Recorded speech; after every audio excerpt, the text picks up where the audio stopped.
ಆಕೆ ತೀರಾ ಕಡು ಬಡತನದಿಂದ ಬಂದ ಓರ್ವ ವಿದ್ಯಾರ್ಥಿನಿ. ಸ್ನಾತಕೋತ್ತರ ಪದವಿ ಮುಗಿಸಿದ ಬಳಿಕ ಸ್ಪರ್ಧಾತ್ಮಕ ಪರೀಕ್ಷೆಗಳಿಗೆ ತರಬೇತಿ ಪಡೆಯಲು ಕನಸು ಕಂಡಳು. ಕೈಯಲ್ಲಿ ದುಡ್ಡಿಲ್ಲ, ಬೇರೆಯವರ ಸಹಾಯ ಕೇಳಕ್ಕೂ ಕೂಡ ಮುಜುಗರ. ಆಕೆ ಲಾ ಆಫ್ ಅಟ್ರಾಕ್ಷನ್ ಪ್ರಕಾರ ತನ್ನ ಕನಸುಗಳನ್ನು ಸ್ಪಷ್ಟವಾಗಿ ಬರೆಯುತ್ತಾ ಹೋದಳು. ನಮ್ಮ ಭಾವನೆಗಳಿಂದು ಶಾಲೆಯಲ್ಲಿ ಇರುವಂತಹ ಎಲ್ಲ IAS KS CA ಏನೇನೆಲ್ಲ ನೀವಿವಾಗ ಓದ್ತಾ ಇದ್ದೀರಾ, ಎಲ್ಲರೂ ಇದನ್ನು ಗಮನ ಇಟ್ಟು ಕೇಳಿಸ್ಕೊಳ್ತಲ್ಲ. ನನಗೆ ಒಂದು ಡ್ರೀಮ್ ಏನಂದರೆ, ನಮ್ಮ ಭಾವನೆಗಳಿಗೊಂದು ಶಾಲೆ ಅಂತ ನಾನು ಅಂದ್ಕೊಂಡಿದ್ದೀನಿ. ಬಟ್ ಈ ಥರ ಮೈಂಡ್ಸೆಟ್ ಇರೋರು, ಸೊ ಎಲ್ಲರೂ ಅವರವರ ಹಳ್ಳಿಯಲ್ಲಿ ಗ್ರಾಮ ಪಂಚಾಯಿತಿ ಅಧ್ಯಕ್ಷರು, ಹಾಗೆ ಅವರ ಆ ಊರಿನ MLAಗಳು, ಅಂದರೆ ಆ ಒಂದು ಕ್ಷೇತ್ರಕ್ಕೆ MLAಗಳಾಗಿ, ಆ್ಯಂಡ್ CM ಕೂಡ ಇದೇ ನಾಲೆಜಲ್ಲಿರೋರಾಗಿ, PM ಇದೇ ನಾಲೆಜಲ್ಲಿರೋರಾದರೆ, ನಿಜ ಹೇಳ್ತೀನಿ, ಚಿಟಿಕೆ ಹೊಡೆಯೋಷ್ಟು ನಮ್ಮ ದೇಶನ ನಾವು ಡೆವಲಪ್ ಮಾಡ್ಬೋದು, ನಮ್ಮ ರಾಜ್ಯನ ನಾವು ಡೆವಲಪ್ ಮಾಡ್ಬೋದು. ಹುಚ್ಚು ಅಂತ ನಿಮ್ಗೆ ಅನಿಸ್ಬೋದು, ಅಂದ್ಕೊಳ್ಳಿ, ನನಗಿದೆ ಕನಸು. ಎಷ್ಟು ಹಣ ಬೇಕು ಅಂತ ಅನ್ಕೋತೀರಾ, ಆ ಮೊತ್ತದ ಹಣವನ್ನು ಒಂದು ಚೆಕ್ ಬರೀರಿ. ಆ್ಯಂಡ್ ಇಲ್ಲೇ ನಾನು ಆ ಚೆಕ್ಕನ್ನು ಬರೆದು ಅಂಟಿಸ್ಕೊಂಡಿದ್ದೀನಿ. ಓಕೆ, ಎವ್ರಿ ಮಂತ್ ಈ ದುಡ್ಡು ನನ್ನ ಅಕೌಂಟಲ್ಲಿ ಇದೆ ಅಂತ ಆಲ್ರೆಡಿ ಇದೆ. ಓಕೆ, ಹಣದ ವಿಷಯವಾಗಿದ್ದರೆ ಅದನ್ನು ಮಾಡಿ. ವಿಸಿಟಿಂಗ್ ಕಾರ್ಡು, ವಿವಾಹ ಕರೆಯೋಲೆ, ಮಗುವಿನ ಚಿತ್ರ, ಕನಸಿನ ವಿದ್ಯಾಭ್ಯಾಸ, ವೃತ್ತಿಗೆ ಸಂಬಂಧಪಟ್ಟಂತೆ ದಾಖಲೆಗಳು, ಆರೋಗ್ಯ, ರಿಲೇಷನ್ಶಿಪ್, ಸ್ವಂತ ಮನೆ, ಹವ್ಯಾಸ ಇತ್ಯಾದಿಗಳಿಗೆ ಸಂಬಂಧಿಸಿದ ಪುರಾವೆ ನೀಡುವಂತಹ ಏನನ್ನಾದರೂ ವಿಷನ್ ಬೋರ್ಡ್ಗೆ ಅಂಟಿಸಿ. ಅಥವಾ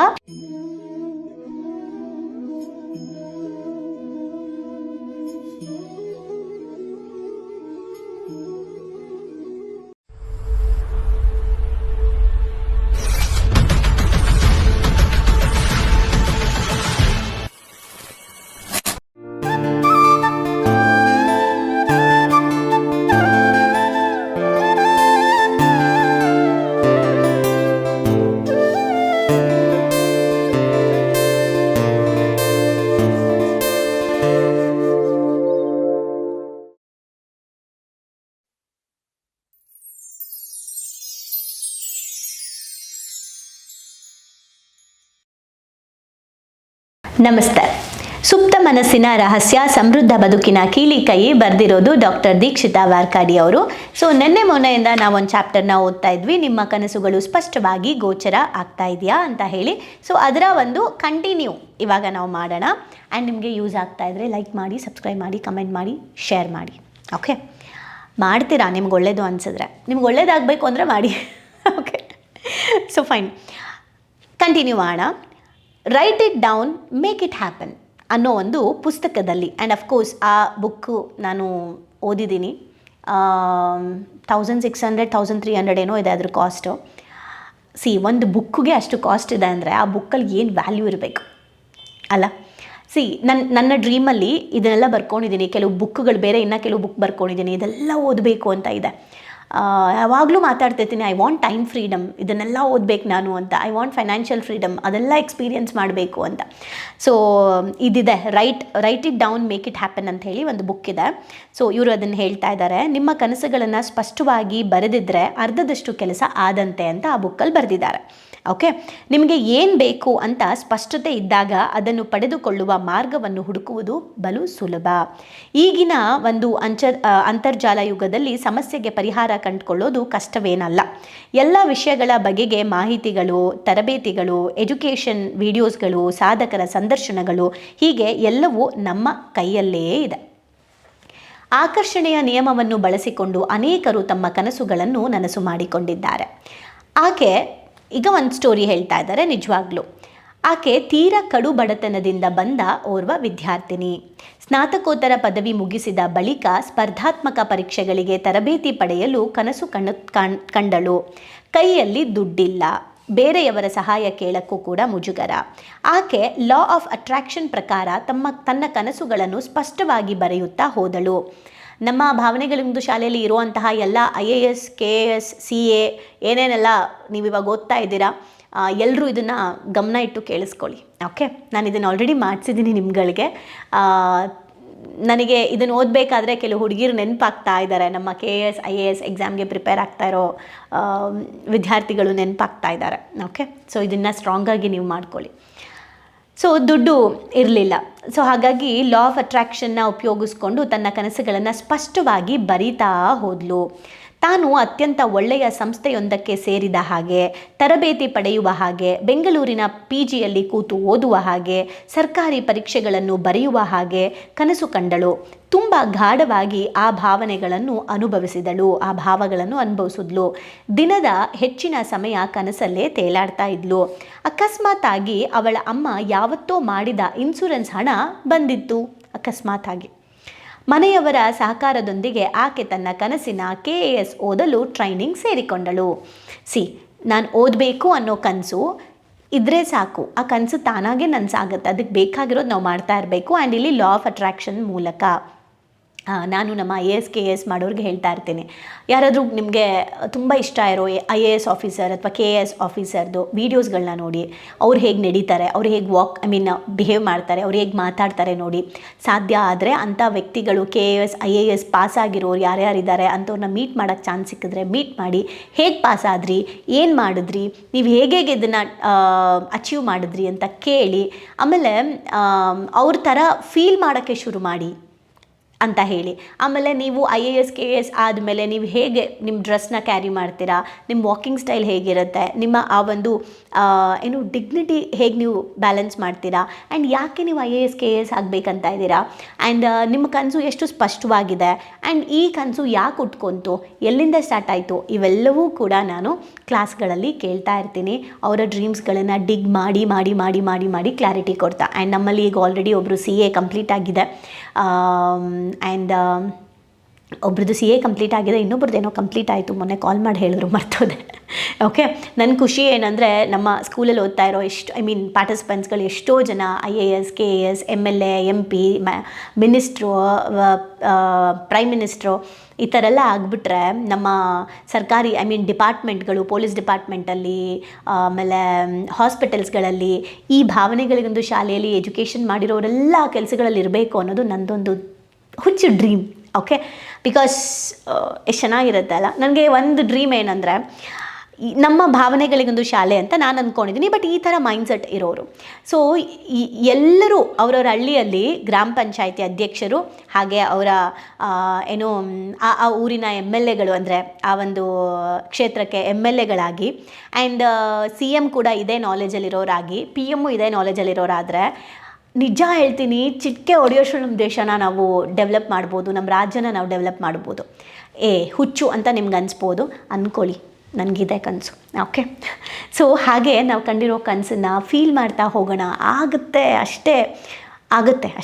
ಓಕೆ, ನಂಬಿ. ಸೊ ಅದೇ ಥರ 18 ವರ್ಷದ ಹುಡುಗಿ ಕೂಡ ಅವರ ಬಾಲ್ಯದಲ್ಲಿ ಒಂದು ಕನಸನ್ನು ಕಂಡಿರುವಂಥದ್ದು, ಲೈಕ್ ಏನು ಹೇಳ್ತಾರೆ,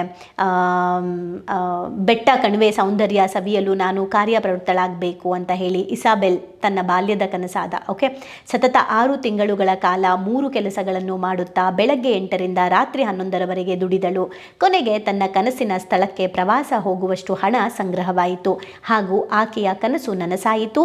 ಆಕೆಗೆ ಪ್ರೇರಣೆ ನೀಡಿದ್ದು ದಿ ಲಾ ಆಫ್ ಅಟ್ರಾಕ್ಷನ್ ನಿಯಮ. ಆಕೆಯ ದೇಹ ಮನಸ್ಸುಗಳಲ್ಲಿ ಪೇರು ತುಂಬಿಕೊಂಡಿತ್ತು. ಅಂದರೆ ಆ ಬೆಟ್ಟಕ್ಕೆ ಹೋಗಬೇಕು ಅಂತ ಆ ಬೆಟ್ಟ ಅವಳ ಮನಸ್ಸಲ್ಲಿ ತುಂಬೋಗ್ಬಿಟ್ಟಿತ್ತು. ಓಕೆ, ಆ ಬೆಟ್ಟ ಅಲ್ಲಿರಲಿಲ್ಲ, ಅವಳ ಒಳಗಡೆ ಇತ್ತು, ಅದಕ್ಕೆ ಅವಳು ಅಲ್ಲಿಗೆ ಹೋದ್ಲು ಅಂತ. ಲಾ ಆಫ್ ಅಟ್ರಾಕ್ಷನ್ ಹಂಗೆ ಫೀಲ್ ಮಾಡಬೇಕು. ಓಕೆ, ಆಕೆ ತನ್ನನ್ನು ವಿಷನ್ ಬೋರ್ಡ್ ತಯಾರಿಸಿದಳು ಹಾಗೂ ಕಲ್ಪನೆಗಳನ್ನು ಪೋಷಿಸಿದ್ಲು. ವಿಷನ್ ಬೋರ್ಡ್ ಮಾಡಿದ್ಲು. ವಿಷನ್ ಬೋರ್ಡ್ ಗೊತ್ತಿದೆಯಾ? ಓಕೆ, ವಿಷನ್ ಬೋರ್ಡ್ ಮಾಡಿದ್ಲು ಆ್ಯಂಡ್ ಅದನ್ನು ತಯಾರಿಸಿದ್ಲು, ಅದನ್ನು ಕಲ್ಪನೆ ಮಾಡ್ಕೊಳ್ಳೋಕ್ಕೆ ಸ್ಟಾರ್ಟ್ ಮಾಡಿದ್ಲು. ಈ ವಿಷನ್ ಬೋರ್ಡಿಗೆ ಆಕರ್ಷಣೆಯ ನಿಯಮದಲ್ಲಿ ಬಹಳ ಮುಖ್ಯವಾಗಿದೆ. ವಿಷನ್ ಬೋರ್ಡ್ ಲಾ ಆಫ್ ಅಟ್ರಾಕ್ಷನ್ನ ನಾವು ಬಳಸ್ಕೊಳ್ಳೋದ್ರಲ್ಲಿ ವಿಷನ್ ಬೋರ್ಡ್ ತುಂಬಾ ಮಹತ್ವವಿದೆ. ಇದೊಂಥರ ನೋಟಿಸ್ ಬೋರ್ಡ್ ಇದ್ದ ಹಾಗೆ. ನೋಟಿಸ್ ಬೋರ್ಡಲ್ಲಿ ಹಾಕಿರ್ತಾರೆ ಗೊತ್ತಾ, ಈ ಕೆಲಸ ಇಂಥ ದಿನ, ಲಾಸ್ಟ್ ಡೇಟು, ನಿಮ್ಮ ಫೀಸು ಅಂತೆಲ್ಲ ಕಾಲೇಜಲ್ಲೆಲ್ಲ ಹಾಕಿರ್ತಾರಲ್ಲ, ಹಾಗೆ ಈ ಕನಸು ನಿನ್ನ ತಲೆಯಲ್ಲಿದೆ, ನಿನ್ನ ಸಬ್ಕಾನ್ಷಿಯಸಲ್ಲಿದೆ, ನೋಡು ಇದು ಆಲ್ರೆಡಿ ನಿಂಗೆ ಬಂದಿದೆ, ನೀನು ತೊಗೊಬೇಕು ಅಂತ ನೋಟಿಸ್ ಬೋರ್ಡ್. ಅದು ವಿಷನ್ ಬೋರ್ಡ್ ಅಂದರೆ ನೋಟಿಸ್ ಬೋರ್ಡ್ ಥರ. ಸೊ ವ್ಯತ್ಯಾಸವೇನೆಂದರೆ, ನಿಮ್ಮ ಕನಸಿಗೆ ಸಂಬಂಧಿಸಿದಂತಹ ಚಿತ್ರಗಳನ್ನು, ವಾಕ್ಯಗಳನ್ನು, ಕೋಟ್ಗಳನ್ನು ಅಂಟಿಸ್ಬೇಕು. ಸೊ ಥರ್ಮಾಕೋಲಲ್ಲಿ ರಟ್ಟಿನಿಂದ ನೀವೇ ಇದನ್ನು ಮಾಡ್ಕೋಬೋದು. ಅಥವಾ ನಿಮಗೆ ಪ್ರತಿನಿತ್ಯ ಕಾಣಿಸುವ ಸ್ಥಳದಲ್ಲಿ ಬಾಗಿಲು, ಗೋಡೆ, ಕಿಟಕಿಗಳು ಅಥವಾ ಎಲ್ಲಿ ನಿಮಗೆ ಪ್ರತಿನಿತ್ಯ ಕಾಣಿಸುತ್ತೆ ಅಲ್ಲೆಲ್ಲ ನೀವು ಇದನ್ನು ಅಂಟಿಸ್ಕೋಬೋದು. ನಿಮ್ಮ ಕನಸುಗಳಿಗೆ ಸ್ವಲ್ಪ ಜಾಗನ ಎತ್ತಿಡಿ, ನಿಮ್ಮ ಕನಸಿಗೋಸ್ಕರ ಒಂದು ಎತ್ತಿಡಿ. ನಾನು ನಮ್ಮ ಭಾವನೆಗಳಿಗೊಂದು ಶಾಲೆಯಲ್ಲಿರೋರು ಎಲ್ರಿಗೂ ಗೊತ್ತಿದೆ, ನೀವು ನೇಚರು ಆ ಥರ ಇರೋ ಫೋಟೋಸ್ಗಳನ್ನ ಹಾಕದೇ ಇದ್ರೂ ಪರವಾಗಿಲ್ಲ, ನಿಮ್ಮ ಕನಸುಗಳ ಒಂದು ಫ್ರೇಮ್ಗಳನ್ನು ಹಾಕಿ, ನಿಮ್ಮ ಮನೆ ತುಂಬ ನಿಮ್ಮ ಕನಸುಗಳು ತುಂಬಿರಲಿ ಅಂತ. ಓಕೆ. ಆ್ಯಂಡ್ ಆ್ಯಕ್ಚುಲಿ ನಾನು ಏನು ಇಲ್ಲಿ ಮಾಡ್ತಾ ಇದ್ದೀನಿ ವಿಡಿಯೋ, ನಾನು ಆಪೋಸಿಟಲ್ಲಿ, ಇದು ನಮ್ಮ ರೂಮಲ್ಲೇ ಮಾಡ್ತೀನಿ ನಾನು ವಿಡಿಯೋನ. ಸೊ ಸುತ್ತ ನಾನು ನನ್ನ ಡ್ರೀಮ್ಸ್ನ ಅಂಟಿಸ್ಕೊಂಡಿದ್ದೀನಿ, ಪೇಸ್ಟ್ ಮಾಡಿದ್ದೀನಿ, ಒಂದಿನ ವೀಡಿಯೋ ತೋರಿಸ್ತೀನಿ. ಓಕೆ. ಆ್ಯಂಡ್ ಕ್ಲಾಸಲ್ಲಿರೋರಿಗೆ ನನ್ನ ಡ್ರೀಮ್ಸ್ಗಳನ್ನು ಶೇರ್ ಮಾಡಿದ್ದೀನಿ ಕೂಡ. ಸೊ ಅದು ಎಲ್ಲ ಕಡೆ ಅದನ್ನು ನೀವು ಪೇಸ್ಟ್ ಮಾಡ್ಕೊಳ್ಳಿ. ದಿನ ನಿಮ್ಮ ಪ್ರೆಸೆಂಟ್ ಸಿಚುಯೇಷನ್ ಏನು ಬೇಡ, ಬಟ್ ಇದು ಸುಮ್ಮನೆ ನೋಡ್ತಾ ಇರಿ ಅಷ್ಟೇ. ಸೊ ಬೈಕು, ಕಾರು, ಪ್ರವಾಸಿ ಸ್ಥಳ, ಹೀಗೆ ಆ ವಿಷಯಗಳಿಗೆ ಸಂಬಂಧಿಸಿದ ಚಿತ್ರಗಳನ್ನು ಅಂಟಿಸಿ. ವಿವಾಹ ಆಗಬೇಕು ಅಂತ ಇದ್ದರೆ ಯಾರ ಜೊತೆ ವಿವಾಹ ಆಗಬೇಕು ಅಂತಿದ್ದೀರಾ, ಅಥವಾ ನಿಮ್ಮ ಸಂಗಾತಿ ಯಾವ ಥರ ಇರಬೇಕು, ಅವ್ರ ಗುಣಗಳೇನು ಅಂತ ಪಟ್ಟಿ ಮಾಡಿ. ಹಣದ ವಿಷಯವಾಗಿದ್ದರೆ ನೀವು ಎಷ್ಟು ಹಣ ಬೇಕು ಅಂತ ಅನ್ಕೋತೀರಾ, ಆ ಮೊತ್ತದ ಹಣವನ್ನು ಒಂದು ಚೆಕ್ ಬರೀರಿ. ಆ್ಯಂಡ್ ಇಲ್ಲೇ ನಾನು ಆ ಚೆಕ್ಕನ್ನು ಬರೆದು ಅಂಟಿಸ್ಕೊಂಡಿದ್ದೀನಿ. ಓಕೆ. ಎವ್ರಿ ಮಂತ್ ಈ ದುಡ್ಡು ನನ್ನ ಅಕೌಂಟಲ್ಲಿ ಇದೆ ಅಂತ ಆಲ್ರೆಡಿ ಇದೆ. ಓಕೆ. ಹಣದ ವಿಷಯವಾಗಿದ್ದರೆ ಅದನ್ನು ಮಾಡಿ. ವಿಸಿಟಿಂಗ್ ಕಾರ್ಡು, ವಿವಾಹ ಕರೆಯೋಲೆ, ಮಗುವಿನ ಚಿತ್ರ, ಕನಸಿನ ವಿದ್ಯಾಭ್ಯಾಸ, ವೃತ್ತಿಗೆ ಸಂಬಂಧಪಟ್ಟಂತೆ ದಾಖಲೆಗಳು, ಆರೋಗ್ಯ, ರಿಲೇಷನ್ಶಿಪ್, ಸ್ವಂತ ಮನೆ, ಹವ್ಯಾಸ ಇತ್ಯಾದಿಗಳಿಗೆ ಸಂಬಂಧಿಸಿದ ಪುರಾವೆ ನೀಡುವಂತಹ ಏನನ್ನಾದರೂ ವಿಷನ್ ಬೋರ್ಡ್ಗೆ ಅಂಟಿಸಿ. ಅಥವಾ ಗುಂಡು ಪಿನ್ ಹಾಕಿ ಚುಚ್ಚಿಬಿಡಿ ಅದನ್ನು, ಡ್ರೀಮ್ನ. ಅದನ್ನು ಪ್ರತಿ ಬಾರಿ ನೋಡಿದಾಗಲೂ ನಿಮ್ಮ ಕನಸು ನನಸಾದ ಹಾರ್ದಿಕ ಭಾವವನ್ನು ಅನುಭವಿಸಿ. ಮೊದಲು ಚಿಕ್ಕ ಪುಟ್ಟ ವಿಷಯಗಳಿಂದ ಆರಂಭಿಸಿ. ಉದಾಹರಣೆಗೆ ಕಾಫಿ ಡೇಯಲ್ಲಿ ಒಂದು ಸಲ ಕಾಫಿ ಕುಡಿಬೇಕು, ಇದುವರೆಗೂ ಹೋಗಿಲ್ಲ. ನೀವು ಕಲಿತ ಶಾಲೆಗೆ ಭೇಟಿಯಾಗಬೇಕು ಅಂತ ಇದ್ದರೆ ಒಂದು ಸಲ ಹೋಗಿ ಬನ್ನಿ. ಬ್ಯುಸಿ ಎಂದು ಮುಂದೂಡ್ತಾ ಇದ್ದರೆ ಒಂದು ಸಲ ಅದನ್ನೆಲ್ಲ ಪಟ್ಟಿ ಮಾಡಿ ಅನುಭವಿಸಿ. ಕಾರ್ಯಪ್ರವೃತ್ತರಾಗಿ ಬದುಕಿನಲ್ಲಿ ಅದ್ಭುತಗಳು ಜರುಗುವುದು ಆಸ್ವಾದಿಸಿ, ಕೃತಜ್ಞತೆಯನ್ನು ಅರ್ಪಿಸಿ. ಓಕೆ. ಆ್ಯಂಡ್ ನಾನು ನನ್ನ ಕಾಲೇಜಲ್ಲಿದ್ದಾಗ ಒಂದು ಡ್ರೀಮ್ ಸೆಟ್ ಮಾಡಿದ್ದೆ. ತುಂಬ ಜನ ನೋಡಿರ್ತೀರ ಆ ವಿಡಿಯೋನ, ಇಲ್ಲ ಅಂದರೆ ನಮ್ಮ ಯೂಟ್ಯೂಬಲ್ಲಿ ಇದೆ ವಿಡಿಯೋ. ಏನಂದರೆ, ನಾನು ಓದಿದ್ದು ಮಹಾರಾಣೀಸ್ ಕಾಲೇಜಲ್ಲಿ. ನನ್ನ ಕಾಲೇಜಲ್ಲಿ ನಾನು ಕಲ್ಚರಲ್ ಸೆಕ್ರೆಟ್ರಿ ಆಗಿದ್ದೆ. ಒಂದು ಮೈಂಡ್ ಸೆಟ್ ಮಾಡಿದ್ದೆ ನಾನು, ಜೊತೆಗೆ ನಾನು ಡ್ರೀಮ್ ಸೆಟ್ ಮಾಡಿದ್ದೆ, ನಮ್ಮ ಕಾಲೇಜ್ಗೆ ನಾನೇ ಗೆಸ್ಟಾಗಿ ಒಂದಿನ ಬರಬೇಕು ಅಂತ ಅಂದ್ಕೊಂಡಿದ್ದೆ. ಆ್ಯಂಡ್ ನೀವು ಅದನ್ನು ಹೇಗೆ ಅಂದರೆ, ನನ್ನ ಬಿಸ್ನೆಸ್ಗೆ ಹೋಗಲಿ, ನಾನು ಎಲ್ಲೇ ಹೋಗಲಿ, ಒಂದಿನ ನನ್ನ ಕಾಲೇಜಿಂದ ನಂಗೆ ಕಾಲ್ ಬರುತ್ತೆ, ನನ್ನ ಸ್ಕೂಲಿಂದ ನಂಗೆ ಕಾಲ್ ಬರುತ್ತೆ, ಹಿಂಗೆ ಅಂದ್ಕೊಳ್ತಾನೆ ಇದ್ದೆ.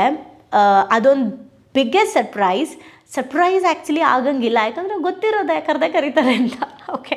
ನಮ್ಮ ಲೆಕ್ಚರರ್ಸ್ಗಳು ವಿಡಿಯೋ ನೋಡ್ತಾ ಇರ್ತಾರೆ. ಬಿಲ್ಡಪ್ ಕೊಡ್ತಿದ್ದೀನಿ ಅನ್ಕೋಬೇಡಿ, ನನ್ನ ಕನಸನ್ನು ಹಂಚ್ಕೊಳ್ತಾ ಇದ್ದೀನಿ ma'am and sir. Okay. So ನನಗೆ ಕಾಲ್ ಬಂತು ನಮ್ಮ ಮ್ಯಾಮಿಂದ, ಈ ಥರ ಫ್ರೀ ಇರ್ತೀಯ ಆವತ್ತು, ಹಿಂಗೆ ಚೀಫ್ ಗೆಸ್ಟ್ ಆಗಿ ಬರಬೇಕು ಅಂತ. ನನ್ನ ಡ್ರೀಮ್ ಅಂತ ಅನ್ನಿಸ್ತು. ಆ ವಿಡಿಯೋ ನಾನು ಮಾಡಿದ್ದೀನಿ, ನನಗಿದ್ದಿದ್ದ ಕನಸು. ನಾನು ಪಾರ್ಟಿಸಿಪೇಟ್ ಮಾಡಬೇಕಾದ್ರೆ ನನ್ನ ಕಾಲೇಜ್ ಫೋಟೋಸ್ ಎಲ್ಲ ಹಾಕಿಬಿಟ್ಟು ಒಂದು ವಿಡಿಯೋ ಮಾಡಿ ಯೂಟ್ಯೂಬಲ್ಲಿ ಹಾಕಿದ್ದೀವಿ, ಕನಸು ನನಸಾದ ದಿನ ಅಂತ. ಸೊ ನೀವು ನಿಮ್ಮ ಕನಸುಗಳನ್ನು ಕಾಣಿ, ನನಸು ಮಾಡ್ಕೊಳ್ಳಿ. ಆ್ಯಂಡ್ ಆಗುತ್ತೆ. ಆದರೆ ಸುಮ್ಮನೆ ಕಾಲೇಜವರು ಫೋನ್ ಮಾಡಿಬಿಟ್ಟು ಚೀಫ್ ಗೆಸ್ಟ್ ಆಗಿ ಬನ್ನಿ ಅಂತ ಕರೆದ ತಕ್ಷಣ ಕರೆಯಲ್ಲ ನಮ್ಮನ್ನು. ನಾವೇನಾದರೂ ಮಾಡಬೇಕು. ಓಕೆ. ಅವ್ರಿಗೆ ಅನಿಸ್ಬೇಕು ಇವ್ರನ್ನ ನಾವು ಅತಿಥಿಯಾಗಿ ಕರಿಬೋದು ಅಂತ. ಹಾಗೇನಾದರೂ ನಾವು ಮಾಡಬೇಕು ಕೂಡ. ಏನೂ ಮಾಡದೆ ನನ್ನನ್ನು ಚೀಫ್ ಗೆಸ್ಟಾಗಿ ಕರೀರಿ ಅಂತಲೂ ಅಂದ್ಕೊಳ್ಳೋದಲ್ಲ. ಕನಸು ಕಾಣಬೇಕು, ಆ ಕನಸಿಗೆ ಕೆಲಸ ಮಾಡಬೇಕು. ಓಕೆ. ಈ ಥರ ಅಂದ್ಕೊಂಡಿದ್ದು. ಸೊ ಇತ್ತೀಚೆಗೆ ನಾನು ನಮ್ಮ ಕಾಲೇಜ್ಗೆ ಚೀಫ್ ಗೆಸ್ಟ್ ಆಗಿ ಹೋಗಿ ಬಂದೆ. ಆಮೇಲೆ ತುಂಬ ಸ್ಕೂಲ್ಸ್ಗಳಿಗೆ ಇವತ್ತು ಚೀಫ್ ಗೆಸ್ಟ್ ಆಗಿ ಕರೀತಾರೆ, ಸ್ಪೀಕರ್ ಆಗಿ ಕರೀತಾರೆ. ಹೋಗಿ ಬರ್ತಾ ಇದ್ದೀನಿ. ಆ್ಯಂಡ್ ತುಂಬ ಖುಷಿ ಆಗುತ್ತೆ. ಒಂದು ಟೈಮಲ್ಲಿ ಎದುರುಗಡೆ ಕೂತ್ಕೊಂಡು ಚಪ್ಪಾಳೆ ಹೊಡಿತಾ ಇದ್ದಾಗ, ಇವತ್ತು ನಾವು ನಿಂತು ಮಾತಾಡಬೇಕಾದ್ರೆ ಮಕ್ಕಳು ನೋಡ್ತಾ ಇರ್ತಾರೆ. ಆ್ಯಂಡ್ ನಾನಂತೂ ಸ್ಕೂಲಿಗೆ ಹೋದಾಗ ನಾನು ಸ್ಕೂಲ್ ಮಕ್ಕಳ ಥರನೇ ಥಿಂಕ್ ಮಾಡ್ತೀನಿ. ನಾನು ಅವಾಗ ಹೆಂಗೆ ಯೋಚನೆ ಮಾಡ್ತಾಯಿದ್ದೆ, ನಮ್ಮ ಫ್ರೆಂಡ್ಸ್ ಗ್ರೂಪ್ ಹೆಂಗೆಲ್ಲ ಥಿಂಕ್ ಮಾಡ್ತಾಯಿತ್ತು, ನಾವೇನೆಲ್ಲ ಕೊಟ್ಲೆ ಕೊಡ್ತಾಯಿದ್ವಿ ಆ ಟೈಮಲ್ಲಿ. ಸೊ ಒಬ್ಬ ಗೆಸ್ಟಿಗೆ ಹಿಂಗೆ ಇರುತ್ತೆ ಅಂತ ಗೊತ್ತಿರುತ್ತೆ. ಸೊ ನಾನು ಮುಂಚೆನೇ ಪ್ರೋಗ್ರಾಮ್ ಮಾಡ್ಕೊಂಡು ಹೋಗ್ತೀನಿ ಹೆಂಗೆ ಅಂತ. ಸೊ ಇವತ್ತವರೆಗೂ ಒಂದು ಬೆಸ್ಟ್ ಎಕ್ಸ್ಪೀರಿಯನ್ಸ್ನ ನಾನು ಫೀಲ್ ಮಾಡಿದ್ದೀನಿ. ಓಕೆ. ಸೊ ಡೆಫಿನೆಟ್ಲಿ ಸಾಧ್ಯ. ನೀವೇನು ಅಂದ್ಕೊಳ್ತೀರಾ ಅದು. ಆ ವಿಡಿಯೋ ನೀವು ನೋಡಿ. ನಿಮಗೂ ನಿಮ್ಮ ಕನಸು ನನಸಾಗೋದಕ್ಕೆ ಒಂದು ರೀತಿ ಸ್ಫೂರ್ತಿ ಆಗ್ಬೋದು. ನಾನು ನನ್ನ ಕನಸನ್ನು ಯಾಕೆ ಇಷ್ಟು ಮುಕ್ತವಾಗಿ ಹೇಳ್ಕೊಳ್ತಾ ಇದ್ದೀನಿ ಅಂದರೆ, ನೀವು ನಿಮ್ಮ ಕನಸುಗಳನ್ನು ಫೀಲ್ ಮಾಡಿ, ಎಂಜಾಯ್ ಮಾಡಿ. ನೀವು ನನ್ನ ಕನಸನ್ನು, ನನಸಾಗಿರೋದನ್ನು, ನಾನು ಹೇಳ್ತಿರೋದನ್ನು ನೀವೆಷ್ಟು ನಂಬ್ತೀರಾ, ನೀವೆಷ್ಟು ಅದನ್ನು ಪ್ರೀತಿಸ್ತೀರಾ, ನೀವು ನನಗೆಷ್ಟು ಬ್ಲೆಸ್ ಮಾಡ್ತೀರಾ, ಅಷ್ಟು ವೈಬ್ರೇಷನ್ಸ್ ನಿಮಗೂ ಬರುತ್ತೆ. ನೀವು ನನಗೆ ಮಾಡಿ ಅಂತ ಹೇಳ್ತಾ ಇಲ್ಲ, ನಾನು ಫ್ಯಾಕ್ಟ್ ಹೇಳ್ತಾ ಇದ್ದೀನಿ. ಆ ವೈಬ್ರೇಷನ್ಸ್ ಹಂಗೆ ವರ್ಕ್ ಆಗುತ್ತೆ. ಓಕೆ, ಸೊ ನಾಳಿನ ಎಪಿಸೋಡಲ್ಲಿ ಹೇಗೆ ನಾವು ಡ್ರೀಮ್ಸ್ನ ಸೆಟ್ ಮಾಡೋಕ್ಕೆ ಏನೇನೆಲ್ಲ ಫೇಸ್ ಮಾಡಬೇಕು ಅನ್ನೋದ್ರ ಜೊತೆಗೆ ಒಂದು ಖುಷಿ ಏನಂದರೆ, ನಾನು ನನ್ನ ಡ್ರೀಮ್ಸ್ ಏನೇನೆಲ್ಲ ಅಚೀವ್ ಆಗಿದೆ ಅನ್ನೋದನ್ನು ಕೂಡ ಹೇಳ್ತೀನಿ.